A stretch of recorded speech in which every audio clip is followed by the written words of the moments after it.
పత్రిక 5వ అధ్యాయం, రోమా పత్రిక 5వ అధ్యాయం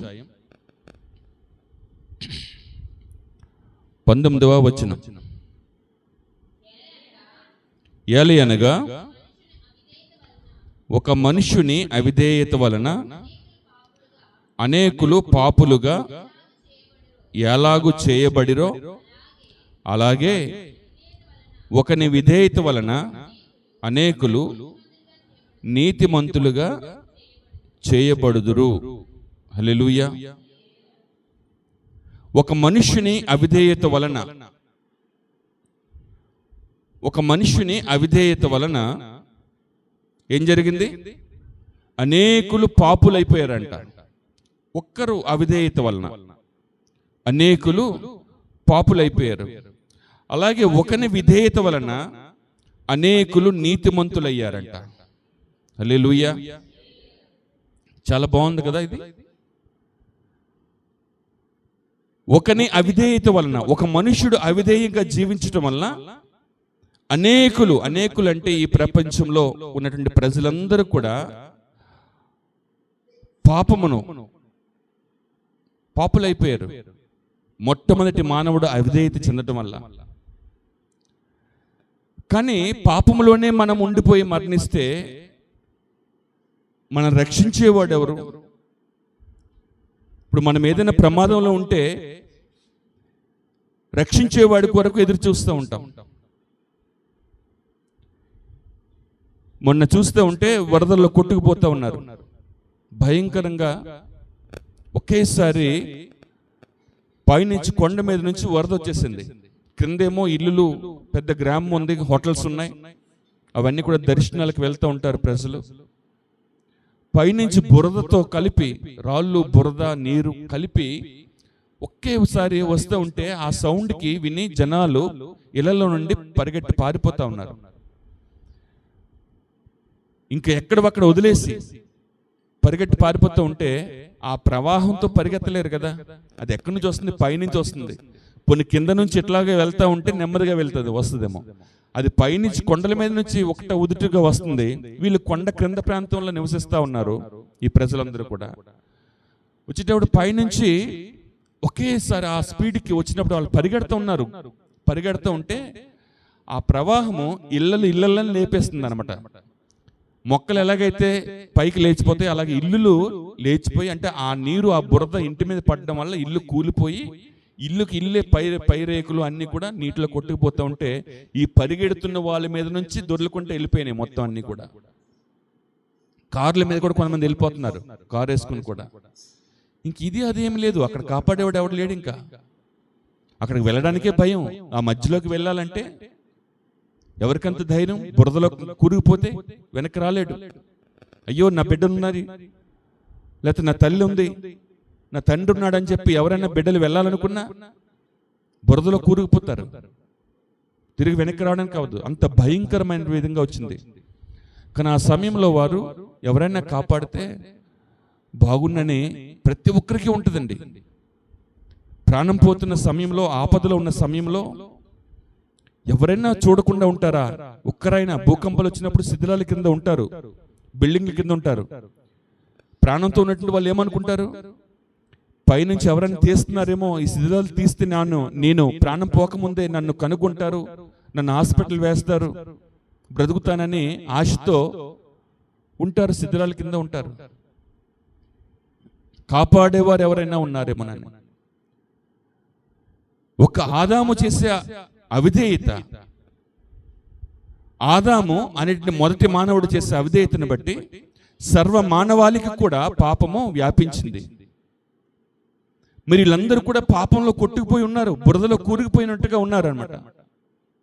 వీరిని రక్షించేవాడు ఎవరు? ఎవరు రక్షిస్తారు ఆ పాపంలో నుంచి వారిని? అంటే దేవుడే తన ప్రణాళికను వేసుకున్నాడు. దేవుడే తన ప్రణాళికను వేసుకుని యేసు ప్రభుగా ఈ భూమి మీదకు మనుష్యుడిగా అని రావటం జరిగింది. ఈ మానవాళికి విమోచన ఇవ్వాలి.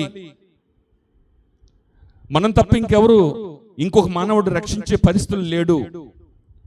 పాపం లేనివాడిని, పాపం ఉన్నవాడిని పాపం లేనివాడే బ్రతికించగలడు తప్ప పాపముతో ఉన్నటువంటి మనిషి ఇంకొక పాపంతో ఉన్నవాడు కాపాడలేడు. గుడ్డివాడు ఇంకొక గుడ్డివాడికి త్రోవ చూపించలేడు. అలాగే పాపంతో ఉన్న మానవాళిని పాపం లేనివాడు మాత్రమే రక్షించగలడని చెప్పి, పాపం లేనివాడు ఎవరున్నారు? ఎవ్వరూ లేరు, అందరూ పాపం చేసిన వారు. అందుకని దేవుడే ఆ పవిత్రతను విడిచిపెట్టి, ఆ పరిశుద్ధమైన స్థలాన్ని విడిచిపెట్టి, అంత గొప్ప వైభవాన్ని విడిచిపెట్టి ఆయన మనుషుడిగా దిగి వచ్చాడంట. హల్లెలూయా. మనుషుడిగా దిగి వచ్చాడు. ఎందుకంటే మనుషుడైతే ఇవన్నీ భరిస్తాడు. మనుషుడైతే డైరెక్ట్గా మనుషుల్లో తిరిగేవచ్చు, దేవుడైతే తిరగలేడు. ఎందుకంటే దేవుడు చెడుతనాన్ని కానీ చెడుని కానీ వినేటంటే చెవులు కానీ అలాంటి చూసే కన్నులు కానీ ఆయనకి లేవంట. అంత పరిశుద్ధత కలిగినటువంటి వాడు అనమాట. అదే మనుషుడైతే మనుషుని కలుసుకోవచ్చు, దేవుడైతే మనుషుని కలవలేడు. అందుకనే దేవుడు మనుషుడిగా భూమి మీదకి వచ్చి అందరితో పాటు మాట్లాడాడు, అందరితో పాటు కూర్చున్నాడు, భోజనం చేశాడు, ఉపదేశించాడు, అన్ని చేశాడు. అప్పుడప్పుడు నేనెవరినో తెలియచేయాలని చెప్పి అద్భుతాలు చేసేవాడు, మధ్యలో స్వస్థతలు చేసేవాడు, ఆశ్చర్యకార్యాలు చేశాడు, మరణించిన వారిని కూడా తిరిగి లేపాడు. అప్పుడు తెలుసుకున్నారు ఈయన మానవుడు కాదు, దేవుని కుమారుడు అని చెప్పి కొందరు దేవుని కృపతో తెలుసుకున్నారు. హల్లెలూయా. పేతురుని అడుగుతాడు ఒకసారి యేసుప్రభు వారు, పేతురు నేనెవరో తెలుసుకున్నావా? అందరూ ఏమనుకుంటున్నారు నన్ను గురించి అని చెప్పి ఒక ప్రశ్న అడిగాడు. సరే నువ్వేమనుకుంటున్నావు అని అడిగాడు పేతురుని. నువ్వు జీవము గల దేవుని కుమారుడువయ్యా అని అన్నాడు. దేవునికి స్తోత్రం. అయితే ఆ విషయము నీకు ఎలా తెలిసిందంటే తండ్రి నీకు బోధించాడు. తండ్రి నీకు బోధించడం వల్ల నీకు ఆ విషయం తెలిసింది. అందరూ తెలుసుకోలేకపోతున్నారు, కానీ నువ్వు తెలుసుకున్నావంటే కేవలం దేవునికి కృప అని అంటాడు అన్నమాట. హల్లెలూయా. గనుక ఆయన ఈ పాపంతో ఉన్న మనుషులను రక్షించడానికి, ఆ పాపం నుంచి విడుదల చేయడానికి మానవుడిగా యేసుక్రీస్తు వారిగా వచ్చారు. ఈయన ఏం చేశారంటే విధేయుడిగా జీవించారు. యేసుక్రీస్తు ప్రభువారు విధేయుడు, అవిధేయుడు కాదు. ఆదాము అవిధేయత చేశాడు, పాపం తెచ్చాడు. యేసుక్రీస్తు ప్రభువారు కుమారుడిగా ఈ భూమి మీదకి వచ్చారు.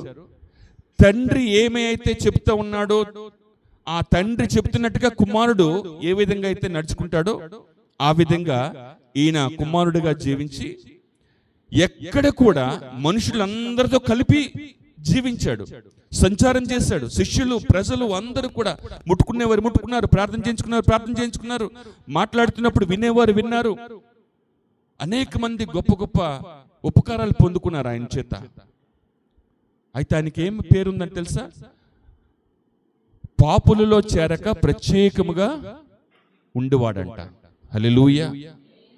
ఆయన పరిశుద్ధుడు, నిర్దోషి, నిష్కలంకుడు, పాపులతో చేరక ప్రత్యేకముగా ఉన్నవాడు. హల్లెలూయా. మనమేంటంటే పాపులతో చేరితే కొంత పాపం ఏదో ఒకటి మనకి వస్తుంది అనమాట. అందుకని దుష్ట సహవాసము అది మంచి నడవడను చెరుపుతుంది. దుష్ట సహవాసము మంచి నడవడను చెరుపుతుందని యేసు ప్రభు వారు పాపులతో కలిసి భోజనం చేశారు. అందుకని కొంతమంది శాస్త్రులు, పరిశీలు ఏమన్నారంటే ఈయనేంటి పాపులతో కలిసి చేస్తున్నాడేంటి, ఈయన పెద్ద పెద్ద ఉపదేశాలు ఇస్తున్నాడే, మమ్మల్నే తప్పులు ఎంచుతున్నాడే, మాలో ఉన్న లోపాలు చూపిస్తున్నాడే, ఈయనేమో పాపులతో కలిసి భోజనం చేస్తున్నాడు అని అంటే యేసుప్రభు వారు ఎవరి కోసం వచ్చారు? పాపులను పవిత్రులుగా చేయటానికి ఆయన వచ్చాడు. హల్లెలూయా. నశించిపోతున్న గొర్రెలను రక్షించడానికి, నశించిపోతున్న వారిని రక్షించడానికి వచ్చాడు ఆయన. నీతిమంతుల కోసం రాలేదని అంటాడు. ఎవరైతే నశించిపోతున్నారో వారి యొక్క చెడు అలవాట్లను బట్టి ఈ చీకటిలో ఉండి, అజ్ఞానంలో ఉండి, దేవుడు ఎవరో తెలుసుకోక వారు ఒక మూఢత్వంలో ఉంటూ నాశనమైన మార్గంలోంచి వెళ్ళిపోతున్నారో వారిని రక్షించడానికి యేసుక్రీస్తు ప్రభువారు వచ్చారు. వచ్చినప్పుడు ఆయన అందరితో పాటు మాట్లాడాడు, అందరితో పాటు కలిసి కూర్చున్నాడు. అందులో పాపులు ఎవరో, నీతిమంతులు ఎవరో, పెద్దవారు ఎవరో, చిన్నవారు ఎవరో, గొప్పవారు ఎవరో, అందరితో కలిసిపోయాడు ఆయన. కానీ పాపము మాత్రం అంటించలేదు. ఆయన నోటి మాట ద్వారా కూడా ఒక్క తప్పు కూడా లేదంట. ఆయన నోటి మాట ద్వారా, ఆయన మాటలో కపటము కూడా కనిపించలేదంట. హల్లెలూయా. అంత విధేయుడిగా జీవించారు యేసుక్రీస్తు ప్రభువారు. ఆ విధేయుడైన యేసుక్రీస్తు యందు ఎవరైతే విశ్వాసం ఉంచి తన బలియాగమైపోయిన రక్తము ద్వారా కడగబడి పవిత్రపరచబడి ప్రభువుని అంగీకరించి ప్రభు మార్గంలో నడుస్తారో వారందరూ కూడా రక్షించబడేవారు. హల్లెలూయా. వారందరినీ కూడా యేసుక్రీస్తు ప్రభువారే తన కృప ద్వారా, మన నీతి క్రియల ద్వారా కాదు, మనం చేసే మంచి క్రియల ద్వారా కాదంట, కృప ద్వారా నీతిమంతులుగా ఆయన తీర్చాడంట. ఒక మనుషుడేమో అవిధేయత చేశాడు. ఆ విధేయత ఒక జబ్బులాగా వ్యాపించేసింది అనమాట. ఎక్కడో ఒక దగ్గర చైనాలో కరోనా ఒక వ్యక్తికి వస్తే, ఆ కరోనా వచ్చిన వ్యక్తికి ఆ వ్యాధి ప్రపంచంలో ఉన్న దేశాలన్నీ ఎట్లాగైతే వ్యాపించైందో అలాగా పాపము, ఆదాము చేసినటువంటి పాపము ప్రపంచమంతా కూడా విస్తరించింది. మరి అది ఎట్లాగండి అని అనుకుంటప్పుడు మరి ఇది ఎట్లా జరిగింది? కరోనా ఎలా వ్యాపించింది చెప్పండి. ఇది కరోనా అనేది మొట్టమొదటి చైనాలో వచ్చిందని చెప్పి అన్నారు. చైనాలో ఎవరికో ఒకరికి వచ్చి ఉంటుంది. ఆ ఒకరి తర్వాత కుటుంబానికి వచ్చింది. ఆ కుటుంబం ఎంతమందితో కలుసుకున్నారో వారందరికీ కూడా వచ్చింది. వారి స్నేహితులకు వెళ్ళింది, వారి యొక్క బంధువులకు వెళ్ళింది, ఇరుగు పొరుగు వారికి వెళ్ళింది. అలాగే ఎన్ని దేశాలు వెళ్ళింది? ప్రపంచంలోని అన్ని దేశాలు కూడా వ్యాపించింది కదా. అలాగే ఆదాము మొదటి మానవుడు. ఆదాము ఏం చేశాడు? పాపం చేశాడు. అవిధేయత పాపము. ఆదాము ద్వారా జన్మించిన సంతానం అంతా కూడా పాప బీజముతో పుట్టిన వారే. పాప బీజంతో పుట్టిన వారే. ఈ భూమి మీద మొట్టమొదటి మానవుడు అంటే ఆదాము. ఆయనకు పుట్టిన వారందరూ కూడా ఈ ప్రపంచంలో దేశాల్లో వ్యాపించి ఉన్నారు. వారందరిలో కూడా పాప బీజం ఉంది అని బైబిల్ చెప్తా ఉంది. అందుకనే ప్రభువారు మనల్ని రక్షించడానికి వచ్చారన్నమాట. ఇంతకీ ఆదాము చేసిన పాపం ఏంటి? ఎవరిని చంపాడండి? ఎవరిది దోచుకున్నాడు రహస్యంగా వెళ్ళి? ఎవరిని అక్రమంగా తీసుకున్నాడు? ఎవరికి అన్యాయం చేశాడు? ఆదాము చేసిన పాపం ఏంటి? ఎందుకు ఆదాము పాపము చేశాడని చెప్పి బైబిల్ రాయబడి ఉంది. ఏం పాపం చేశాడు? మనకు పాపం అంటే ఏంటి? ఎవరినో మర్డర్ చేసి వచ్చేసాడరా, లేకపోతే వ్యభిచారంతో ఉన్నాడు పట్టుబడ్డాడని, లేకపోతే దొంగతనం చేసి పట్టుబడ్డాడని, లేకపోతే అవినీతి సొమ్ము తిని పట్టుబడ్డాడని, ఇలాగ ఏదో అక్రమంగా సంపాదించాడని, ఇవి పాపముగా ఉంటాం కదా. మరి ఆదాము ఏమైనా చేశాడు? ఇలాంటివి ఏమైనా ఆదాము చేశాడా? చేయలేదే. మరి ఆదాము చేసిన పాపం ఏంటి? దేవుడు తినవద్దు అనే పండుని తినడమే పాపం. అర్థమైందా? మనం ఏమనుకుంటామంటే, నేనేం పాపం చేయలేదండి, నేను మంచిగా జీవిస్తున్నానండి, నేను ఎవరిని ఏం అనలేదే, అసలు నేను చాలా బుద్ధిగా ఉంటున్నానే, దేవుని సన్నిధికి వస్తున్నాను, దేవుని మాటలు వింటున్నాను, నేను మంచిగానే ఉన్నానే. ఆదాము కూడా అట్లా ఉన్నాడండి. దేవునితో స్నేహం చేశాడండి, దేవునితో నడిచాడండి, దేవునితో మాట్లాడాడండి, దేవుని స్నేహితుడిగా ఉన్నాడండి. అంత స్నేహంగా ఉన్నటువంటి వాడు ఎక్కడ చేశాడు? ఎందుకు కోపం వచ్చింది దేవునికి అని అంటే, దేవుడు చెప్పిన ఒక మాట ఆదాము మీరాడు. దేవుడు ఒక గీత గీశాడు, ఈ గీత దాటి వెళ్ళొద్దు అని అన్నాడు. గీతే కదా, చెరిపేవచ్చు అని చెప్పి మరలా అవసరమైతే గీత గీసేవచ్చు. గేట్ తీరా మళ్ళీ బయటకు వచ్చాక గేట్ వేసే అన్నట్టుగా దేవుడు గీసినటువంటి గీతను చెరిపేసి దేవుని మాటకు విరోధంగా తినవద్దనే పండును తిన్నాడు. ఇది ఒక పెద్ద పాపం అండి. పండు తింటే పాపం అయిపోయిందా? అదొక పెద్ద పాపమా? దానివల్ల ప్రపంచం అంతా కూడా పాపం చుట్టుకుందా? దానికోసమే ప్రపంచం అంతా పాపంతో నిండుకుంది. ఇప్పుడు ఏదో హత్య, కయ్యన్ అంటే హత్య చేశాడు, హేబేలుని చంపాడు, అది పాపం. అసలైన పాపం ఏంటి? కయ్యను మన దృష్టికి. కానీ ఆదాం చేసిన పాపం ఏంటి? ఆ చిన్న తప్పుకే దేవుడు అంత శిక్ష విధించాలా అని మనం అనుకుంటాం. మన నేచర్ అది, మన మనస్సు అది. దేవుడు ఒక మారు చెప్తాడు తినొద్దు అని అంటే అంతే, ఇంకేమీ రెండో మారు చెప్పడు. మనకైతే 2-3 ఆప్షన్లు ఉంటాయి, 2-3 ఆప్షన్లు చెప్తా ఉంటాం మనం. కానీ దేవుడు 2-3 ఛాన్సెస్, అవకాశాలు, ఇది చెయ్యి, ఇది కాకపోతే ఇది చెయ్యి, ఇది కాకపోతే 2 చెయ్యి అని చెప్పేవాడు దేవుడు. మానవుడు కాదు ఆయన, మనిషి కాదు. ఇది చెయ్యి, లేకపోతే ఇక్కడికి వెళ్ళు, లేకపోతే అక్కడికి వెళ్ళు, లేకపోతే అక్కడ కాకపోతే ఎక్కడికి వెళ్ళకు అని చెప్పడానికి. మనుషులమైతే చెప్తా ఉంటాం. కానీ దేవుడి ఆజ్ఞ, దేవుడు ఏది మాట్లాడినా శిరసాహవించాలి. దేవుడు చెప్పిన ఏ మాట అయినా సరే మనము తలొగ్గాల్సిందే. మనుషులు అనుకోండి, వారు చెప్పిన మాటలు మనకి ఇష్టపడకపోవచ్చు, లేకపోతే వాళ్ళు చెప్పిన మాటలను బట్టి ఏదైనా నష్టం సంభవిస్తుందేమో, లేకపోతే ఏదైనా బాధ కలుగుతుందేమో అనే ఉద్దేశంతో మనం కొంతమంది చెప్పిన మాటలను తిరస్కరిస్తామేమో. కానీ దేవుడు చెప్పింది కూడా అట్లా తిరస్కరిస్తామా? మరి అట్లా అయితే దేవుడు ఎందుకు అయ్యాడు?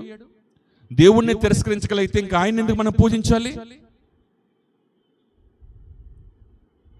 కనుక మనము దేవుని మాట ఎంత స్నేహం చేసినప్పటికీ కూడా, ఆదాము దేవునితో స్నేహం చేసినప్పటికీ కూడా ఒక మాట మీరినందుకు ఏం చేశాడు? దేవుడు శపించాడు అన్నమాట. నిన్ను బట్టి భూమి కూడా శపించబడిందని అంటాడు. ఆ శాపాన్ని బట్టి మనము చెమట వచ్చి కష్టపడితే గాని కడుపు నిండట్లేదు, కుటుంబానికి ఆహారం పెట్టలేకపోతున్నాం. కనుక దేవుని మాటకు విధేయత చూపించాలి.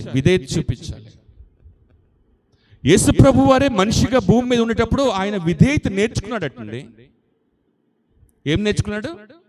విధేయతగా ఉండడం ఎలాగో నేర్చుకున్నాడంట ఆయన.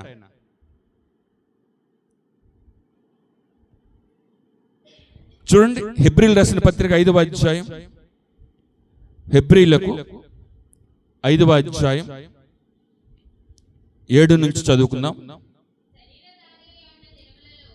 యేసుక్రీస్తు వారు శరీరధారి అయి ఉండే దినములలో మహారోదనతోను కన్నీళ్లతోను తన్ను మరణం నుండి రక్షింపగలవానికి ప్రార్థనలను యాచనలను సమర్పించి భయభక్తులు కలిగి ఉన్నందున ఆయన అంగీకరింపబడెను. ఆయన కుమారుడయుండియు తాను పొందిన శ్రమల వలన విధేయతను నేర్చుకునేను. హల్లెలూయా. చూడండి ఎంత అద్భుతమైన మాట అంటే, దేవుని కుమారుడిగా భూమి మీదకి వచ్చినప్పటికీ కూడా ఏం నేర్చుకున్నాడంట? ఆయన విధేయత నేర్చుకున్నాడు. తాను పొందిన శ్రమలను ఆహ్వానించాడు. ఆయన శ్రమలు భరించాడు. ఆ శ్రమలలో విధేయత నేర్చుకున్నాడు. హల్లెలూయా. ఎవరైనా యేసుక్రీస్తు ప్రభువారు దేవుని కుమారుడు కదా.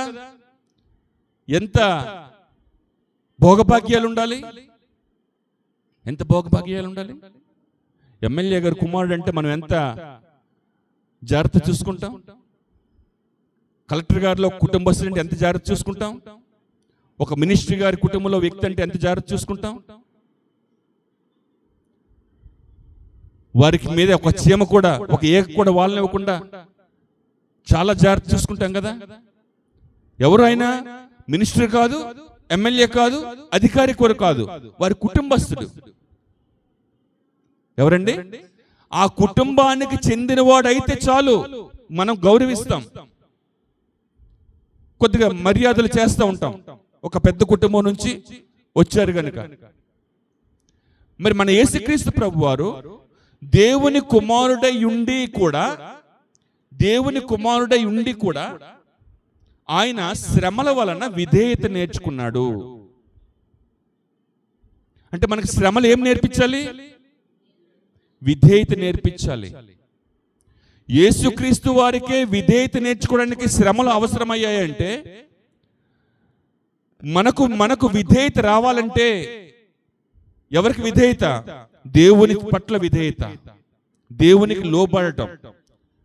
దేవునికి లోబడే హృదయము, దేవునికి లోబడే మనస్సు మనలో కలగాలనంటే శ్రమలు అవసరము అని ప్రభువే మనకు మాదిరిగా చూపించారు. ఆయన మనకు అంత మాదిరిగా ఉంచి వెళ్ళెను అని చెప్పి రాయబడి ఉంది వాక్యం కదా. ఆయన మనకు మాదిరి. ఏం మాదిరి చూపించారంటే శ్రమలను సహించాడు, శ్రమలు అనుభవించాడు, శ్రమల గుండా విధేయతను నేర్చుకున్నాడు ఆయన. హల్లెలూయా. మనం నేర్చుకుంటున్నామా? శ్రమ వస్తే విధేయత కలిగి ఉంటున్నామా? కష్టం వస్తే, ఒక శోధన వస్తే, ఒక బాధ కలిగితే మనం ఏం నేర్చుకుంటున్నాం? సొనగడం నేర్చుకుంటున్నాము, ఇతరులను నిందించడం నేర్చుకుంటున్నాము, ఇతరుల మీద కోపగించుకోవడం నేర్చుకుంటున్నాము. ఇవి నేర్చుకుంటున్నాం. కానీ శ్రమ వచ్చినప్పుడు నేను విధేయత నేర్చుకుంటున్నానండి, అది నాకు ప్రభువు నేర్పించాడు అని మనం అనగలమా? చూడండి, ఆయన ఏం చేస్తాడంటే ముందు అంటే శరీరధారిగా ఉన్నప్పుడు దినవల్లంట మహారోదనతోనూ కన్నీళ్లతోనూ తన్ను మరణము నుండి రక్షింపగలవానికి ప్రార్థనలు యాచనలు సమర్పించి భయభక్తులు కలిగి ఉన్నందున ఆయన అంగీకరింపబడెను. దేవునికి స్తోత్రం. ఆయన అంగీకరింపబడ్డాడంట యేసుక్రీస్తు ప్రభువారు. ఎలాగ అంగీకరింపబడ్డాడంటే ఆయన ఎవరైతే నన్ను మరణం నుండి రక్షించగలడో, మరణం నుండి నన్ను రక్షించగలిగిన వాడు ఎవరో వారికి ప్రార్థనలు యాచనలు సమర్పించేవాడంట. అంటే యేసుక్రీస్తు వారు ఏం చేసేవారు? ప్రార్థన చేసేవారు, యాచన చేసేవారు. మీరు ప్రార్థనలు చేస్తున్నారా లేదా? యాచన చేస్తున్నారా? యాచన ఏంటండి? ప్రార్థన అంటే చేస్తున్నాం, కానీ యాచన ఏంటి? మరి ఈయన చేసింది ఏంటి? యేసుక్రీస్తు ప్రభు ఏం చేస్తారంట? ప్రార్థనలు చేశారంట, యాచన చేశారంట. మనం ఏం చేస్తున్నాం? ప్రార్థనలు చేస్తున్నాము, యాచన చేయట్లేదా? చేస్తున్నారు కొంతమంది అప్పుడప్పుడు.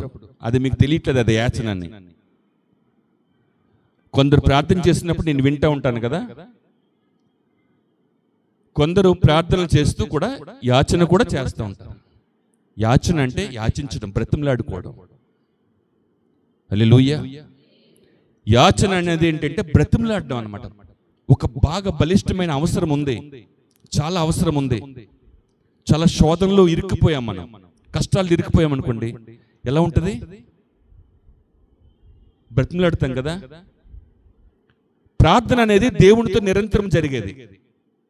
ప్రార్థన దేవునితో మన మనములను చెప్పడం ప్రార్థన అనేది. యాచన అనేది ఏంటంటే బాగా మనకు అవసరతలు, కష్టాలు, బాధలు ఉన్నప్పుడు దేవుణ్ణి బ్రతిమలాడుకోవడం. ప్లీజ్ అయ్యా ఒక్కసారి కనికరించువా, ఒక్కసారి అయ్యా నీ వాత్సల్యం మరలా నన్ను కడగవా, నన్ను పవిత్రపరచువా, ప్లీజ్ నాయనా నన్ను క్షమించండి అయ్యా, ఈ అవసరం తీర్చినాయన, ఈ సహాయం చేసి పెట్టవా అని మనం ఎట్లా దేవుణ్ణి బ్రతిమలాడుకోవడం, అది యాచన అంటామట. యాచిస్తుంటారు కదా. ఇప్పుడు బిచ్చగాళ్ళు వచ్చి ఇంటింటికి వెళ్ళి ఏమంటారు? అమ్మా ఒక 10 రూపాయలు ఉంటే ఇవ్వమ్మా, అక్కడికి 10 రూపాయలు ఇస్తారు. అక్కడ పెద్ద ఇల్లు వచ్చింది అనుకోండి, ఓ 2 అంతస్తులు ఇల్లు మాకులాంటిది, అమ్మా 20 రూపాయలు అంటే ఇవ్వమ్మా అని అంటారా? ఇస్తారేటలుగా ఎవరు కదా. నిన్న వైజాగ్ వెళ్తూ ఉంటే అక్కడెక్కడో సిగ్నల్ దగ్గర ఆగింది. మరి వైజాగ్ అంతా సిగ్నల్సే కదా, ఎక్కడ పడితే అక్కడ సిటీలోకి వెళ్ళాక ఆపేస్తుంటాడు. ఎక్కేస్తారు నలుగురు ఆ సిగ్నల్ దగ్గర. ఎక్కేసి అన్నయ్య, తమ్ముడు, అక్క ఏంటి నెత్తి మీద చేసేస్తున్నారు. వేసేసి వాళ్ళు ఏంటంటే 10 రూపాయలు ఇవ్వండి అక్క, 20 రూపాయలు ఇవ్వక్క, ఇట్లాగనమాట. అందరి దగ్గరికి ఇక్కడ నుంచి అసలు బస్సు ఎక్కించుకోవడమే తప్పు. వాడు బస్సులోకి ఎక్కిస్తారా? అంత మాత్రమే కాదు, నేను ఇచ్చాను, ఇస్తే మళ్ళీ పాకెట్లో ఉన్నవన్నీ బయట తీయాలంట. పాకెట్లో ఉన్నవన్నీ బయట తీయాలంట. ఎందుకనంటే ఆ బయట తీసిన తర్వాత దాన్ని ఏంట దీవిస్తారట, అప్పుడు పెట్టేసుకోవచ్చట పాకెట్లోనంట. ఒక ఆమె ఏమో డబ్బులు ఇచ్చింది, అక్కయ్య ఆ పర్సులో ఉన్నవన్నీ బయట తీయంటే పాపం కట్టలు 500 కట్టలు అవన్నీ పట్టేసుకున్నారు. వాళ్ళే తీసేశారు చేతితోటి. తీసేసి ఇలాగా నెత్తి మీద ఇట్లా ఏదో దీవించేసి మరలా ఇచ్చేసి, ఈరోజు రక్షాబంధన్ కదా, ఒక 100 రూపాయలు ఇవ్వక్కయ్య అని చెప్పి అంటున్నామట. ఆవిడ ఇచ్చింది 20-10 ఇచ్చింది, డబ్బులు ఎక్కువ కనిపించాయి కదా, ఒక 100 రూపాయలు ఇవ్వచ్చు కదా ఈరోజు రక్షాబంధనక్కయ్య అని అంటున్నామట. మరి ఆవిడ ఇచ్చింది లేదు, నేను చూడలేదు, కానీ పర్సులో చేతులు పెట్టి తీసేస్తున్నారు వాళ్ళు. ఎంత దౌర్జన్యం! నా పక్కన ఉన్నాడు అంటున్నాడు అన్నమాట. అంతవరకు నాతో మాట్లాడలేదు. ఇక్కడ కూర్చున్నాడు కానీ కాకినాడ, అక్కడ వరకు మాట్లాడలేదు. అప్పుడు అంటున్నాడు, వీళ్ళు చూడండి ఎలాగ ఎక్కేసి లాగేసుకుంటున్నారు అని అంటున్నాడు. అది యాచన అంటారు దాన్ని. ఇవ్వకపోతే మళ్ళీ మనల్ని ఏదో ఒక మాట అనేసి దిగిపోతుంటారు కోపంతో. కానీ కొంతమంది ఆకలితోటి లేకపోతే ఇంకా బాధలతో వచ్చేవాళ్ళు మన ఇంటింటికి వస్తుంటారు కదా, అమ్మా అమ్మా కొద్దిగా అన్నం ఉంటే పెట్టమ్మా, అమ్మా కొద్దిగా అన్నం ఉంటే పెట్టమ్మా అని వచ్చి అడుగుతుంటారు, బ్రతిమలాడుతుంటారు. చూడండి, అది యాచించటం అంటే. హల్లెలూయా. మనం కూడా యాచకులమే. ఎవరి దగ్గర? దేవుని దగ్గర. దేవునికి స్తోత్రం. వాళ్ళు అక్కడ బెగ్గర్స్, బయట అడుక్కున్నట్టు వాళ్ళు. మనం దేవుని మందిరంలో యాచన చేస్తున్నాం. మనము అడుగుతున్నాము, వాళ్ళు అడుగుతున్నారు. వారు వస్త్రాలు, తిండి అడుగుతున్నారు, మనమేమో మన కుటుంబానికి అవసరమైనవి అడుగుతున్నాం. అంతే తేడా. ఇద్దరం కూడా అడిగే వాళ్ళమే. యేసుక్రీస్తు ప్రభువారే ప్రార్థనలు చేసేవారు, యాచన చేసేవారంట. నన్ను మరణం నుండి రక్షించగలిగిన వానికి ప్రార్థనలు, యాచనలు చెయ్యాలని చెప్పి యేసు ప్రభువారు చేశారు. మనలను మరణం నుండి రక్షించగలిగిన వాడు వానికి మనం ప్రార్థనలు చేస్తున్నామా, యాచన చేస్తున్నామా? ప్రతిదినము చేస్తున్నాం, మనవి చేస్తున్నామా, లేకపోతే అప్పుడప్పుడు చేస్తున్నామా? ఎలా చేస్తున్నాము? ప్రభువుకి అవసరమైనప్పుడు మనకు అవసరం లేదంటారా? అవసరం లేదండి. యేసుక్రీస్తు ప్రభువుకి అవసరమైనప్పుడు ప్రార్థనలు, యాచనలను ఆయన మనకు ఒక మాదిరి. యేసుక్రీస్తు ప్రభువు వారు మానవాళికి ఒక మాదిరి జీవితాన్ని జీవించాడు. ఆయన ఏ లోపము లేనివాడు. లోపాన్ని కనుగొనడం అనేది ఎవరికి కూడా కుదరదు. యేసుక్రీస్తు ప్రభు వారిలో లోపం కనుక్కుందామనంటే ఎక్కడ కూడా దొరకదు. ఆయన అలాంటి మాదిరికరమైన జీవితాన్ని జీవించాడు. ఆయన సమస్యలు గుండె ఎలా ప్రయాణం చేయాలి, శోధనలు గుండె ఎలా ప్రయాణం చేయాలి, కష్టాలను ఎలా భరించాలి, అవమానాలు, నిందలు ఎలా భరించాలి, మనుషులకు ఎలా సహాయం చేయాలి, మనుషులతో ఎలాంటి సంబంధం కలిగి ఉండాలి, దేవునిని ఎలా గౌరవించాలి, దేవుని ఎలా ఆరాధించాలి, దేవునితో ఎలాంటి సంబంధం కలిగి ఉండాలి, చెడును ఎలా విసర్జించాలి, ఇవన్నీ కూడా యేసుక్రీస్తు ప్రభువారు ఆ 33.5 సంవత్సరాలు బ్రతికిన ఆ జీవితంలోనే మానవాళికి కావాల్సినవన్నీ చూపించాడు. ఆయన మనుషులు ఈ భూమి మీద బ్రతకడం ఎట్లాగో నేర్చుకోవడానికి కావలసినంత 33.5 సంవత్సరాల్లోనే నేర్పించాడు. హల్లెలూయా. అది యేసుక్రీస్తు కాదు, కానీ నాకు ఇంకొకరు ఉన్నారండి, ఆయన దగ్గర నేర్చుకుంటానండి. ఎవరి దగ్గర చూసినా నువ్వు ఎవరిని చూసినా ఏదో ఒక లోపం కనిపిస్తుంది, ఏదో ఒక బలహీనత కనిపిస్తుంది. ఈ ప్రపంచంలో చారిత్రక పురుషులు, పూజింపబడేవారు, గౌరవించబడేవారు అనేక మంది ఉన్నారు అన్ని దేశాల్లో కూడా. కానీ ఏదో ఒక విషయంలో బలహీనత కలిగిన వారే, బలహీనులే. కానీ బైబిల్ గ్రంథం చెప్తా ఉంది, ఏ బలహీనత లేనివాడు, ఏ పాపము లోపము లేనివాడు యేసుక్రీస్తు వారు ఒక్కరే. హల్లెలూయా, ఆయన ఒక్కరే. కనుక ఆయన విధేయత నేర్చుకున్నాడంట, శ్రమల ద్వారా విధేయత నేర్చుకున్నాడంట. తల్లిదండ్రులు చెప్పే మాట కూడా చక్కగా బాల్యంలోనే వారికి కూడా లోబడి జీవించాడంట. లూకాసు వార్త చూద్దామా? లూకాసు వార్త 2వ అధ్యాయం 51వ వచనం చూడండి. లూకాసు వార్త 2వ అధ్యాయం బయలుదేరి నజరేతునకు వచ్చి ఎవరికి? వారికి లోబడి ఉండెను అని చెప్పి రాయబడింది కదా. ఎవరు వాళ్ళు? వారు అంటే తల్లిదండ్రులు. ఆ పైన ఉంటది, ఇప్పుడు సమయం లేదు కనుక అవన్నీ కూడా చదవడానికి. పైన తన తల్లిదండ్రులకు అన్నమాట వారికి లోబడి ఉన్నాడంట. ఆయన లోబడి ఉన్నాడు. సమాజ మందిరంలో అవకాశం వచ్చినప్పుడల్లా కూడా బోధిస్తూ ఉన్నాడు. బాల్యం నుండే, చిన్న వయసు నుండే యేసుక్రీస్తు వారు మాట్లాడుతుంటే ప్రజలు ఆశ్చర్యపోయేవారంట. ఎంత జ్ఞానమో, ఎంత జ్ఞానమో, ఎంత జ్ఞానంతో మాట్లాడుతున్నాడు ఈ బాలుడు. ఎవరు ఈ బాలుడు? ఆ మరియమ్మ గారి కుమారుడే కదా, యోసేపు కుమారుడే కదా, ఆ వడ్లవాని కుమారుడే కదా అని ప్రజలు అనుకునేవారంట. ఈ చిన్న వయసులో ఈయన మాట్లాడుతుంటే ఎంత అద్భుతంగా ఉంది. ఇలాంటి బోధలు, ఇలాంటి జ్ఞానంతో చెప్పినట్టు మాటలు ఎప్పుడు వినలేదే. మా దగ్గర పెద్దలు ఉన్నారు, మా దగ్గర ధర్మశాస్త్రాన్ని పఠించేవారు ఉన్నారు, ప్రధాన యాజకులు ఉన్నారు, శాస్త్రులు ఉన్నారు, పరిచయులు ఉన్నారు. ఇంతమందికి ఎన్నోసార్లు విన్నాము కానీ ఈయనకిలాగా ఈ బాలుకులాడు ఎప్పుడు కూడా చెప్పలేదే, ఇలా ఉపదేశించలేదని చెప్పి ప్రజలు ఆశ్చర్యపోయేవారంట ప్రజలు. ఆయన ఆ సమాజ మందిరాల్లోకి వెళ్తూ, దేవాలయాల్లోకి వెళ్తూ ఉపదేశిస్తూ ఎక్కడికి వెళ్ళిపోయానన్నా అని తల్లిదండ్రులు అప్పుడప్పుడు కోపగించుకుండేవారేమో. ఎక్కడికి వెళ్ళిపోతున్నావు అట్లాగా? చెప్పేసి వెళ్ళొచ్చు కదా అని అంటే ఆయన ఏంటంటే ఏమన్నాడు? ఆ ముందు రాయబడి ఉంది,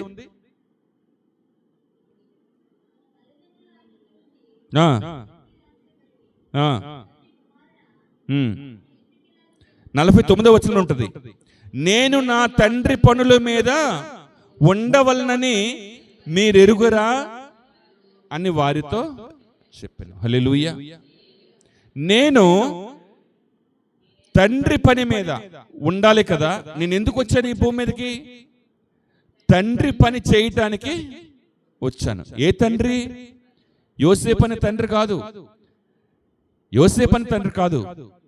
పరలోకమందున్న తండ్రి. తండ్రి పని చేయడానికి వచ్చానని మీరు ఎరుగరా? ఎప్పుడు కూడా నేను ఎక్కడికి వెళ్తున్నాను, ఏం చేస్తున్నాను, మీకెందుకమ్మా బెంగ, మీకెందుకు భయం? నేను ఒక పని మీద వచ్చాను. నేను మనుషుడిగా రావాల్సి వచ్చింది. దానికి ఒక గర్భం కావాలి. అందుకనే మరియమ్మ గర్భాన్ని ఎన్నుకున్నాడు. అంతే. దేవుడు మనుషుడి రీతిగా రావాలి కనుక అక్కడ మరియమ్మను ఎన్నుకున్నాడు. యోసేపు చేత ప్రదానం చేయబడింది. యోసేపు కూడా తండ్రిగా అక్కడ ఉండబడ్డాడు. అయితే ఇక్కడ పరమ తండ్రి, ఆ పరలోకపు తండ్రి యొక్క పని నిమిత్తం యేసుక్రీస్తు ప్రభువు వారు భూమి మీదకి రావడం జరిగింది. అందుకని అంటాడు, కింద ఏమంటాడంటే, తండ్రి పని మీద నేను వచ్చి ఉన్నానని మీరు ఎరుగరా అని వారితో చెప్పెను. అయితే ఆయన తమతో చెప్పిన మాట వారు గ్రహింపలేదు, వారికి తెలియలేదు. ఎందుకంటే యేసు ప్రభువు వారు ఏం మాట్లాడినా గ్రహించలేకపోయేవారంట, అంత జ్ఞానంతో మాట్లాడేవారంట. తర్వాత అంతటా ఆయన వారితో కూడా బయలుదేరి నజరేతు అనే పట్టణానికి వచ్చి వారికి లోబడి ఉండెను. హల్లెలూయా. వారికి లోబడి ఉండెను. తల్లిదండ్రులకు లోబడి ఉన్నాడన్నమాట. ఆయన విధేయత కలిగిన వాడు, అవిధేయత లేదు ఆయనలో. యేసు ప్రభు వారిలో అవిధేయత లేదు. ఆయన విధేయతతో ఆయన జీవించాడు.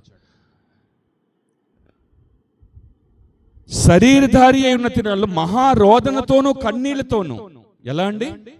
కన్నీళ్లతోనూ మహారోదనతోనూ ప్రార్థనలు చేసేవాడంట. కన్నీళ్లతో ప్రార్థన చేసేవాడంట. ఆయన రోదించి ప్రార్థన చేసేవాడంట.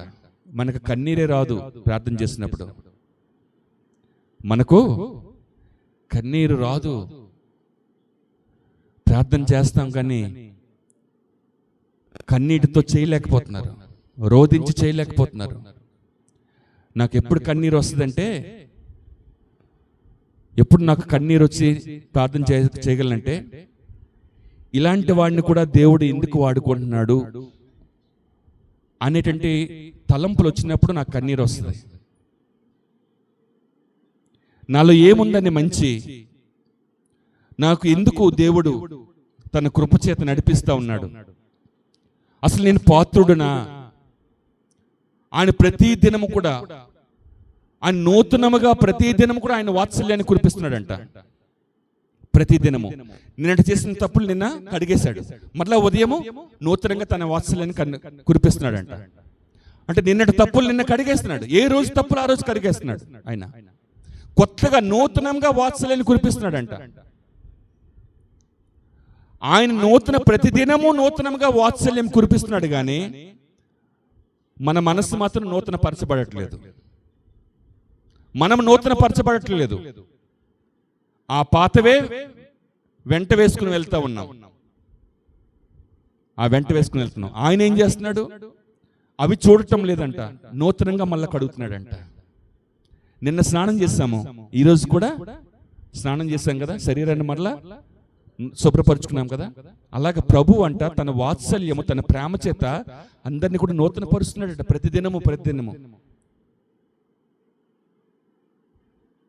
ఆయన గాని కడగకపోతే అపవిత్రం అయిపోయి కంపు కొడతాం మనం. అందుకని ఆయన నూతనమైన వాత్సల్యం చేత మనలను ఆయన నడిపిస్తూ ఉన్నాడు. హల్లెలూయా. ఆయన కనికరం చేత నడిపిస్తూ ఉన్నాడు మనలను. ఆయన వాత్సల్య పూర్ణుడు. ఆయన కన్నీళ్లతోనూ మహారోదనతోనూ ప్రార్థనలు యాచనలు చేసేవాడంట. నాకున్న కష్టాలతోటి, నేను అనుభవిస్తున్న బాధలను బట్టి నా కన్నీరుతో నేను చేయను, కానీ దేవుని ప్రేమను, త్యాగాన్ని, ఆయన నన్ను నడిపిస్తున్న విధానాన్ని, నన్ను పెంచుతున్న విధానాన్ని, నన్ను పోషిస్తున్న విధానాన్ని తలుచుకునేటప్పుడు కన్నీళ్ళు వస్తూ ఉంటాయి. అందుకని కొన్ని పాటలు పాడుతున్నప్పుడు ఆ పాటలో ఉన్న భావంతో పాడుతున్నప్పుడు హృదయం ద్రవించి కన్నీరు వస్తూ ఉంటుంది అన్నమాట.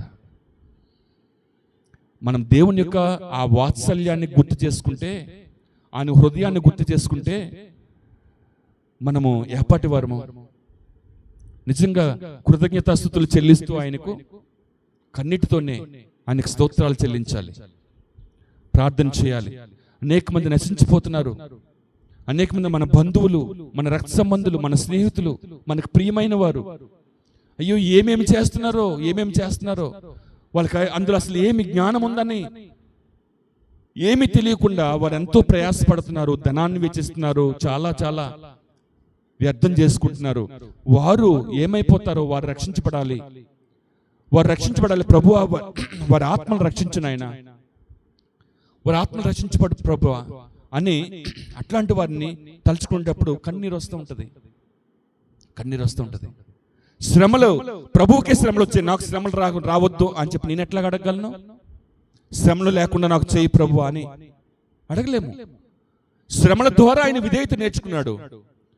నాకు కూడా విధేయత కావాలంటే శ్రమలు రావాలి, కానీ ఆ శ్రమలను భరించే శక్తి కూడా ఆయనే ఇస్తాడు. హల్లెలూయా. భరించలేక చాలా మంది రకరకాలుగా ఏమేమో చేస్తున్నారు, కానీ దేవుడిచ్చినటువంటి కృప, శక్తిని బట్టి మనము శ్రమలను భరించాలి, ఆయనలో కొనసాగిపోవాలి. హల్లెలూయా. దేవుని మొన్న శుక్రవారం మనం మాట్లాడుకున్నాం, దేవుని మాట వినడం శ్రేష్టము. మాట వినడం అంటే దేవునికి విధేయత చూపించడం అన్నమాట. దేవునికి విధేయత చూపించడం శ్రేష్టం అండి. వినువారు మాత్రమే ఉండకుండా దాన్ని అనుసరించేవారుగా ఉండమని చెప్పి కూడా రాయబడి ఉంది. మాట వినడం అంటే వినేసి వెళ్ళిపోవడం కాదు, దానిని అనుసరించాలి. మందసము వారి మధ్యలో ఉంది, ఇజ్రాయెల్ మధ్యలో ఉంది. మాకే విజయం అని అనుకున్నారు, మాకే విజయము, శత్రువుల మీద మాకు విజయం వస్తుంది అనుకున్నారు. కానీ ఎంతమంది చనిపోయారు తెలుసా? చూడండి, సమూయేలు, మొదటి సమూయేలు 4వ అధ్యాయం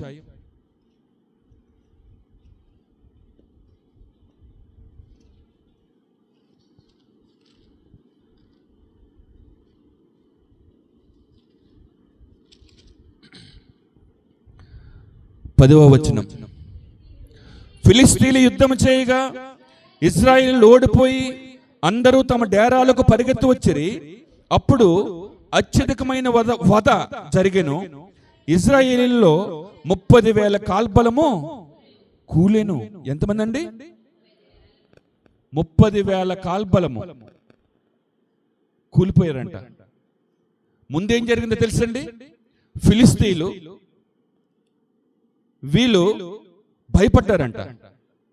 ఎందుకు భయపడ్డారంటే మందసము కలిగి ఉన్నారు, మహా జయధ్వని చేస్తూ ఉన్నారంట. రే వచ్చేస్తున్నారా, వారు మనల్ని కొట్టడానికి వస్తున్నారు.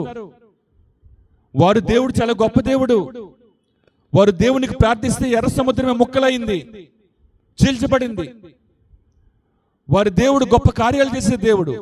ఆ దేవుని ప్రజలు మన మీదకి వస్తున్నారు, మనం లొంగిపోవలేమో, మనల్ని కొడతారేమో, చంపుతారేమో అని భయపడుతున్న సమయంలో కొందరు ఏమన్నారంటే, ఏమి భయపడవద్దు, నిజమే వారి దేవుడు గొప్పవాడే, గాని మనం ధైర్యం తెచ్చుకుని యుద్ధం చేద్దాం, వాళ్ళ చేతిలో చావు కంటే యుద్ధం చేద్దాం అని అనుకున్నారంట. చూడండి, అక్కడ మీరు 3వ వచనం చూస్తే, 4వ అధ్యాయం 3వ వచనం. ఇశ్రాయేలు పెద్దలు, యెహోవా నేడు మనలను ఫిలిష్తీయుల ముందర ఎందుకు ఓడించెను?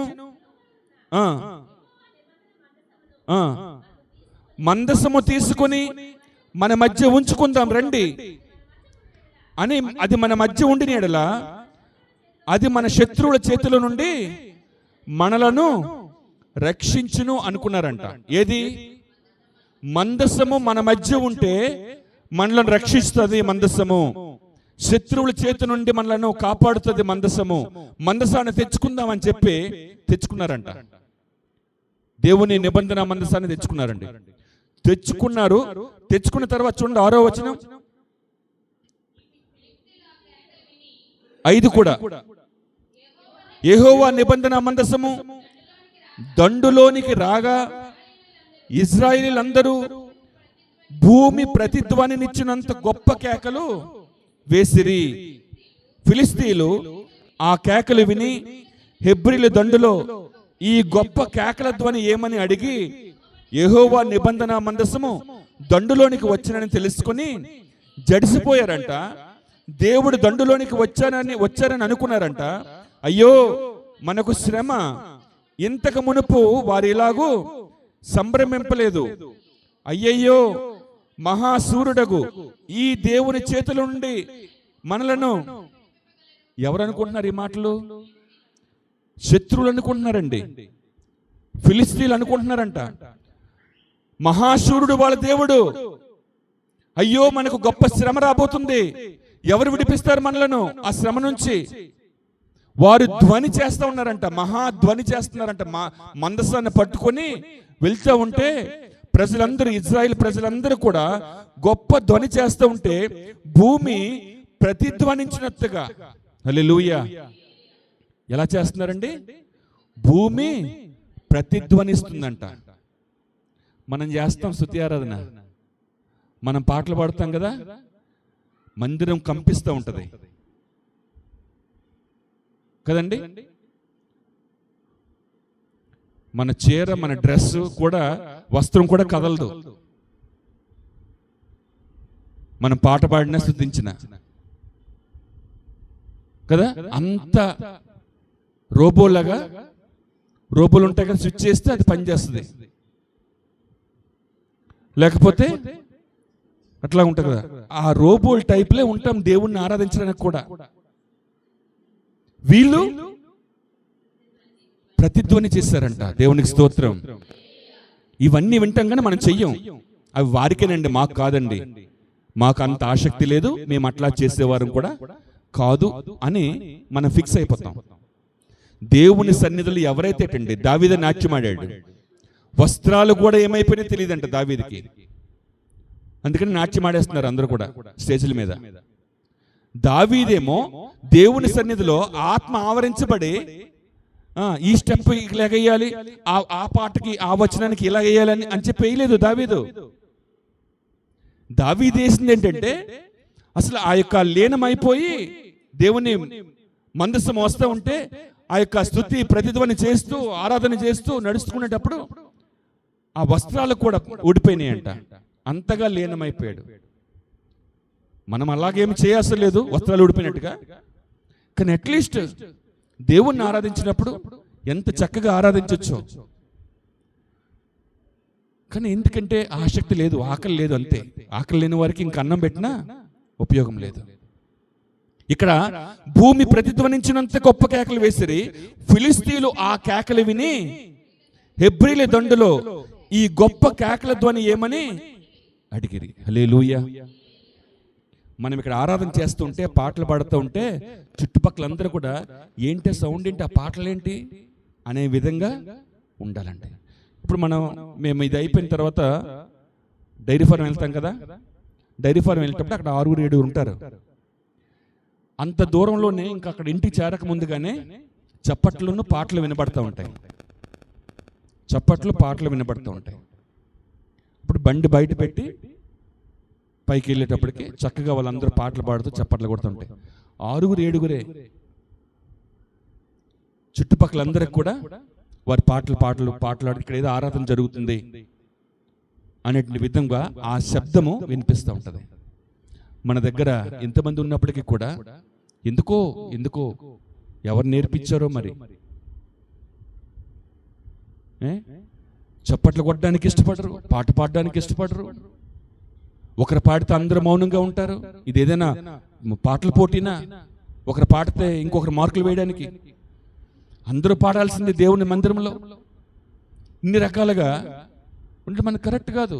ఇక్కడేమో వారి ప్రతిధ్వని చేస్తుంటే ఫిలిస్తీయులు ఆ కేకలు విని ఏదో ఏంటి గొప్ప కేక ధ్వని ఏంటి అని అంటే యెహోవా నిబంధన మందసము దండులోనికి వచ్చినని తెలుసుకున్నారంట వాళ్ళందరూ కూడా. నిబంధన మందసాన్ని తీసుకొస్తున్నారు అని అంటే వారు జడిసిపోయారంట. ఫిలిస్తీయులు శత్రువులు జడిసి దేవుడు దండులోనికి వచ్చినని అనుకున్నారంట. హల్లెలూయా. ఎవరు వచ్చారంట? దేవుడు దండులోనికి వచ్చారని అనుకున్నారంట. అంతగా చేశారు. అయితే ఇంతకీ ఏమైంది? ఎవరు ఓడిపోయారు? ఇజ్రాయిలీలు ఓడిపోయారు. ఎవరి చేతిలో? ఫిలిస్తీన్ల చేతిలో. ఎవరు జడిశారు? ఫిలిస్తీన్లే జడిశారు. ఫిలిస్తీన్లే జడిశారు. జడిసిన వారు ఓడిపోయారా గెలిచారా? గెలిచారు. మందసం ఉండేటప్పుడు గెలవాలా ఓడిపోవాలా? గెలవాలి. మరి ఎందుకు ఓడిపోయారు? ఎందుకు ఓడిపోయారండి? బైబిల్ తల దగ్గర ఉంటుంది. బైబిల్ తల దగ్గర ఉంటుంది. బైబిల్లో వాక్యము హృదయంలో ఉండదు. అదనమాట. అది అర్థమైందా? మనం ఏం చేస్తాం? మందసం నా తల దగ్గరే ఉందండి అన్నట్టుగా బైబిల్ని ఒక మందసంగా అనుకుని, మందసం ఉంటే నాకు పర్లేదు, ఇంట్లో దెయ్యాలు రావు, ఏ కీడు రాదు అని అనుకుంటారు. మందసం ఉంటే సరిపోదండి. మందసంలో ఏముందో తెలుసా? 2 రాతి పలకలు ఉంటాయి. అహరోను చేతికర్ర ఉంటుంది, మన్నా పాత్ర ఉంటుంది, ఈ రాతి పలకల మీద ఏం రాసింది? 10 ఆజ్ఞలు మందసములో ఉన్నాయి. మందసము కావాలి కానీ వాళ్ళకి ఆజ్ఞలు అవసరం లేదు. వారు మందసాన్నే చూస్తున్నారు. అందులో ఉన్న ఆజ్ఞలు ఏంటనేది మర్చిపోయారు. ఆజ్ఞల ప్రకారంగా వారు లేరు. అందుకని మందసం ఉంటే గెలిచేస్తాం, మందసం ఉంటే గెలిచేస్తాం అనుకున్నారు తప్ప అందులో ఉన్న ఆజ్ఞలు ఏంటి, దేవుడు ఇచ్చిన మనకు ఆజ్ఞలు ఏంటి, దానిని వారు అవలంబించట్లేదు. అందుకని మందసం ఉన్నప్పటికీ కూడా వారు ఓడిపోయారు. దేవునికి స్తోత్రం. ఇంట్లో క్రైస్తవులమైనంత మాత్రాన విజయం వచ్చేదో. పడుకునేటప్పుడు చీడకళలు వస్తున్నాయి, పీడకళలు వస్తున్నాయి కాబట్టి బైబిల్ పెట్టుకున్నంత మాత్రాన పీడకళలు రాక మానవు.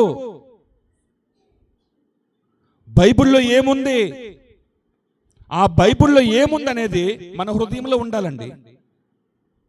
ఇన్ని సంవత్సరాల నుండి మీరందరూ కూడా దేవుని మందిరానికి వస్తున్నారు, వర్తమానాలు వింటున్నారు కదా. హృదయంలో ఎంత ఉంది? దేవుని వాక్యం. దేవుని వాక్యం చేత హృదయం ఎంతవరకు నింపబడి ఉంది? అది లేనప్పుడు ఈ మందసం ఉంటే ఏంటి, లేకపోతే ఏంటి? మందసం ఉన్నప్పటికీ కూడా దేవుడు వారిని ఓడించాడే, ఇజ్రాయేల్ ప్రజలను ఓడించాడే. ఎందుకంటే వారు అవిధేయత వలన అవిధేయులుగా జీవిస్తున్నారు. వాళ్ళు మందసాన్ని చూస్తున్నారు, దేవుని చూడట్లేదు. వాళ్ళు బైబిల్నే చూస్తున్నాం. మనం బైబిల్ ఉంటే చాలులే కాదు. దేవుని వాక్యం మన హృదయంలో ఉండాలి. దేవుని వాక్యము మన హృదయంలో ఉండాలి. యేసుక్రీస్తు ప్రభువారిని శోధించడానికి అపవాది వచ్చినప్పుడు వాక్యం అనే ఖడ్గం చేత అపవాదిని ఓడించాడు. హల్లెలూయా. ధర్మశాస్త్రాన్ని ఏదో చేతిలో పట్టుకొని ఇదిగో బుక్కు, ఇదిగో పలకలు అని చెప్పి చూపించలే. వాక్యము, ధర్మశాస్త్రంలో ఏమైతుందో దానిలో ఉన్న వాక్యం అనే ఖడ్గాన్ని పట్టుకొని అపవాదిని ఎదిరించాడు, పారిపోయాడు. మనం కూడా గ్రంథంలో ఉన్నటువంటి వాక్యాలను హృదయంలో భద్రం చేసుకొని, బైబిల్ పక్కన లేకపోయినా, బైబిల్ మన దగ్గర తల దగ్గర లేకపోయినా, వాక్యం ఉంటే ఆ వాక్యం ద్వారా నువ్వు స్మరిస్తూ ఉంటే, వాక్యాన్ని స్మరణ చేసుకుంటూ ఉంటే, అప్పుడు అపవాది నీకు కీడు చేయడానికి దగ్గర రావడానికి భయపడతాడు, జడుస్తాడు అన్నమాట. హల్లెలూయా. వీళ్ళేమనుకున్నారంటే ఫిలిష్తీయులు మందసం వచ్చేసింది, వాళ్ళ దేవుడు గొప్పవాడు అని జడిసిపోయారంట.